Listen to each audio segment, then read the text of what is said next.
Welcome everybody to GoLocal Live. I'm Josh Fenton, CEO and co-founder. A little news before we go down to Virginia. Let's take a look at some of the colleges around Rhode Island, what their game plan is. As I think everybody may have heard the news, the University of California college system has announced that they are not going back to the classroom. In the fall, 480,000 students approximately will learn online. There's a little exception for some laboratory work. But otherwise, everybody will be online in one of the largest college systems across the country. The roundup today has everybody from Brown down to Salve in Newport. So take a look at that and see where people are. At 12 noon, we'll have Dr. Michael Fine. And at 2:30 today, we'll have Governor Gina Raimondo's live feed. She's now taking reporters in the room and allowing them to ask questions so the public can hear it. So that's an improvement by the Raimondo administration.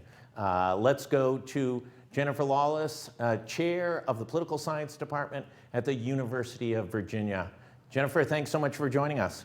Of course, highlight of my week. This isolation is getting to you if this is the highlight of the week. Let's go. It seems like Donald Trump's best days are the days that he does not appear at a press conference at the White House. Yesterday was a calm day.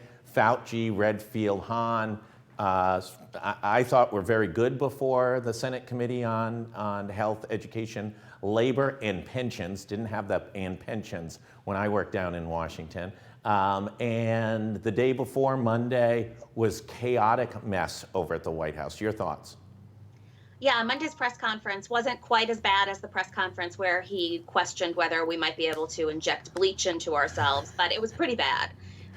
Part of the problem for Donald Trump is that even when he goes out and reads information or conveys facts and statistics to the American public, he can't help himself. And he winds up engaging with reporters in a way that makes him prop himself up politically. So he's going out there not as the commander in chief, he's going out there as a presidential candidate. And we see that when he takes questions from reporters. We see that when he bashes the Democrats. And on Monday, we saw the way in which he treated a CBS reporter and basically made racist or ethnocentric remarks, or remarks that could certainly be interpreted that way. So I was not at all surprised that he wasn't out there yesterday. The White House always seems to rein him in when he's had a bad press conference or when he's had a bad exchange with reporters. And yesterday, although I thought that the testimony before the Senate committee was excellent and informative, it was not very helpful for Donald Trump and his plans for reopening the economy. So I was also not surprised that he didn't go out and respond to that, because his experts were basically saying, look, it's time to put the brakes on. Well, I'm going to argue back on that last point. I think it's actually a very smart political strategy for him to allow the experts to say what the facts are about the virus and what the realities are, but him to constantly put pressure on to reopen the economy. And then he becomes the voice of restoring the economic might of the United States. Well, I would say that under ordinary circumstances, if we were actually having an argument about tax policy or entitlement spending, that would be a smart political move, right? Have the economists put forward a particular argument using data, and he can come out and make the political argument. But when we're in a situation where the argument that he's making could further jeopardize American lives, and we've already reached the point where we've exceeded 80,000 deaths, more people are watching him than are watching Fauci or C-SPAN, right? And so as a result, he has a responsibility not only to be the partisan in chief, but to also be the head of state. And he seems not to be able to walk and chew gum at the same time. I thought yesterday's hearing was one of the best U.S. Senate hearings in recent history. The amount of partisanship was depressed. The amount of information exchange was high. And leading experts were able to get information out. Members of the United States Senate were able to question them. They were able to get their point of view across, but it almost had a different tone than Washington has had for, I'm going to say, the last decade. I think that that's right. And I think it's probably the result of a few things. The first is that we're amid a crisis like we haven't seen in a very, very long time. And that's bearing on the senators and their staffs and their families as well. And so I think everybody's coming at these questions where they're genuinely seeking information and not really just trying to shore up political points. The other thing is, this was the first opportunity for the senators and the American people to hear directly from these experts through no filter from the White House or the administration. And it was clear that they were willing to say whatever they believed to be true, not necessarily what they thought the administration wanted to hear or what they thought a particular party wanted to hear. And, frankly, this is what congressional hearings are supposed to be. Yeah. It's just that rarely are we in this position. The third factor that I think made it a little bit different is that the senators were not all in the same room. And so they weren't able to look at each other and make snide remarks and, indicate through punctuated sighs that they didn't like what the other one was saying. So in some weird way, the format and the fact that so many of these senators had been calling in via Zoom or whatever they were using, I think actually helped the situation. I'll add one other factor. I'm glad it was in the Senate, not in the House. The idea of Jerry Nadler or David Cicilline with their performance art would have absolutely taken away from it and created almost no information. The fact that, listen, Mitt Romney was as tough on the administration as anyone else, and the chairman, Lamar Alexander, I think deserves tremendous credit by setting the tone for what the committee was trying to achieve. I think that's right. And it wasn't only Romney and Alexander. I mean, the senator from Georgia has been taken a lot of heat lately, but, her Senator Loeffler's questions were also fair and, seeking information. So I think that this was very, very useful. I do think that the information that came out in general suggests that the brakes need to be put on, and that's not the message that the White House and the task force as spokespeople for the White House want to convey. And so how the president winds up processing and dicing and slicing the information that came out from yesterday will be interesting to watch for the rest of this week. De facto, though, Dr. Fauci's comments had what appeared to be almost an immediate result on triggering, as I mentioned in the opening, the University of California system announcing that they were going to virtual for at least the first semester. And that has tremendous ramifications, not only for the state of California, but really puts a lot of pressure on other colleges and universities around the country to make a decision, and make a decision that now is counter to what Dr. Fauci said in response to Lamar Alexander's question, and then secondly, that the largest college system, one of the largest college systems in the country, has made a determination. Right. Well, it was a confluence of factors, too, because remember that yesterday it became clear that Gavin Newsom was going to, without a doubt, extend the stay-at-home order, at least in Los Angeles County, for 3 more months. So it became very, very unlikely that any of the schools in the LA area would be able to open on such short notice, even if after the middle of August the stay-at-home order was not extended. We're talking about getting all of their ducks in a row in a week. And that was even uncertain. So I think it was that factor also that generated the timing of the California system to make their call. My sense is that many, many other schools will be making decisions by June 1st. I know that UVA will be in early June. I think most other schools will be as well. So it was the worst. You could make an argument it's a terrible week for Donald Trump. Mnuchin says unemployment's really at 25% on Sunday. Donald Trump has a terrible press conference on Monday. His health experts say provide information that is different from what he's saying. But yet, where's Joe? Well, he and Bernie are putting together an important task force, and they were, on Zoom figuring out who those people would be. I will say, I've been, as you know, over the course of the last several weeks, one of the people that have said, look, he's got to get out there. He's got to make a case. Last week, I saw Al Gore all over the place. He was compelling. He was statesmanlike. Why isn't Joe Biden doing that? But then I step back, and it's sort of like, well, the polls are good for him right now. And so I think that it's a matter of just determining how long he can go on this way. It can't be forever, but, it does seem like if Donald Trump's having a bad week, maybe Joe Biden doesn't need to get out there. Maybe he needs to get out there when Trump seems like he's having a good week. So I don't know. You've got me. But at least this unity force was announced. This unity task force was announced, which suggests that the progressives are getting on board. Alexandria Ocasio-Cortez and John Kerry, for example, are co-chairing the climate division of it.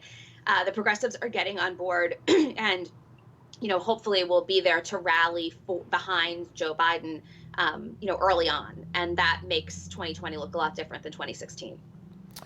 The House of Representatives passed outlined a $3 trillion economic package. The Senate response was DOA, dead on arrival. There's lots of machinations going over on the Senate side. Mitch McConnell says, hey, listen, we've passed trillions of dollars of financing already, and most of that money, reasonably, his articulation is most of that money hasn't gotten out the door yet. Why are we racing at record speed? And secondly, we don't even know if any of the programs we passed are having the desired effects that we want. What's the state of that stalemate? Politically, I think it's a win for the Democrats. Nancy Pelosi is able to go to the American people and say, look, we just passed another bill, which includes, by the way, another $1,200 that would go in workers' pockets.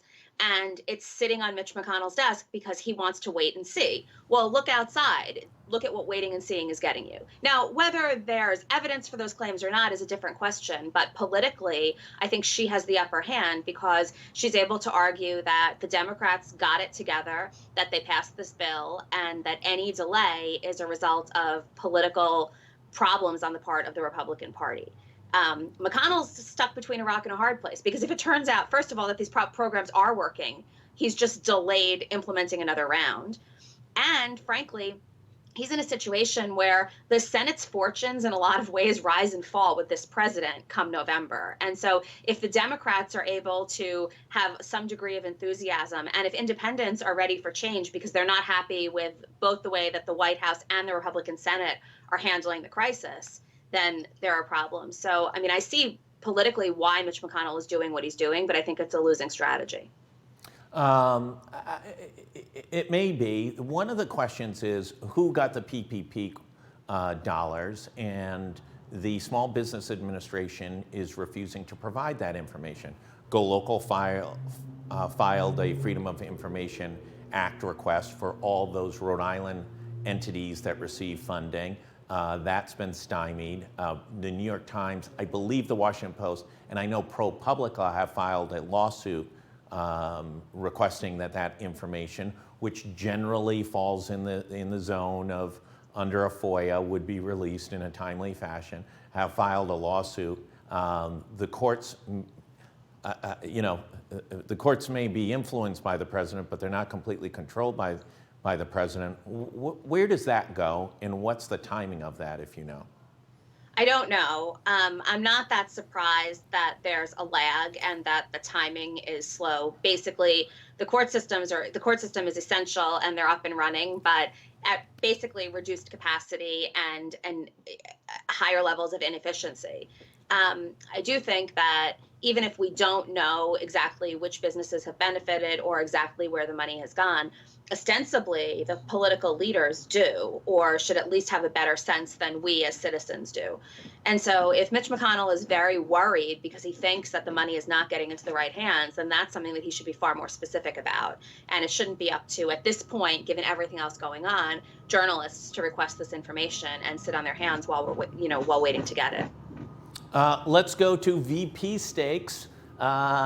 Who's got the lead this week? It seems like Kamala Harris is getting a lot of noise in the past few days. Seems to be emerging, maybe. Is she emerging to be vetted as the front runner? What's your take? I mean, that would have been my sense. Stacey Abrams is still obviously conducting her campaign. I mean, I feel like every day I'm reading an op-ed by somebody explaining why the Democrats would be crazy to pick anybody other than Stacey Abrams. I read a Politico piece this morning. I mean, this is the amount of information that I have. I read a Politico piece this morning suggesting that Biden is vetting only a very, very small number of potential VPs, and that will determine whether he needs to expand the circle. If that's true, then I can't imagine that Kamala Harris is not at the top of that very short list. Abrams is starting to feel like, that one protester in front of a city hall or a state house that's marching back and forth, maybe has the sandwich board, I want to be vice president. Is she in front of Joe Biden's home in Delaware now? I mean, it has almost gotten to the absurd. It has. The problem, though, is that she's incredibly compelling and very likable. So this is one of these weird situations where you can't just sort of dismiss it, because she's built a national organization. She's registered a gazillion new voters. She should have won the governor's race. So this is a situation where you have to take her very, very seriously, but you've also got to stop and wonder why these are the tactics that she's employing, because they're not going to affect Joe Biden's decision. And I think we're also at a point right now where the American people probably don't want the VP selection to be a popularity contest. We see what happens when we have people in positions of political power who might not have the right credentials. And although I have no doubt that she would make an excellent member of Congress or governor, at this point, with no federal experience, I think it's a very, very precarious idea to put somebody in the, second in command. So he will have to leave the basement, come up on the first floor, And open the window, and yell out to Ms. Abrams, I'm sorry, you're not my selection. Something along those lines. Professor, you get the last word. What do people need to know this week? What should they be looking out for? Well, the one thing that's kind of interesting is today the Supreme Court is hearing arguments on faithless electors. And they're hearing this case to determine whether it's okay for members of the Electoral College not to vote their state's preferences. And this is a case that came out of the 2016 election, but it certainly could bear on 2020, in that if it turns out that Donald Trump wins in some states and those electors do not think that Donald Trump should be president, the Supreme Court's going to provide guidance on whether they actually have to stick with their state or not. Only 32 states have requirements, have legislation on the books that say that electors have to vote the way that the party, that the state went. So we'll see what happens. That would definitely change the name recognition of those who are electorates in most states if the Supreme Court were to rule and undo that requirement.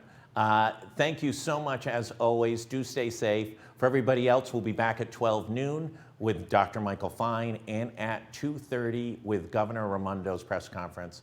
Professor Lawless, thanks so much. Thank you.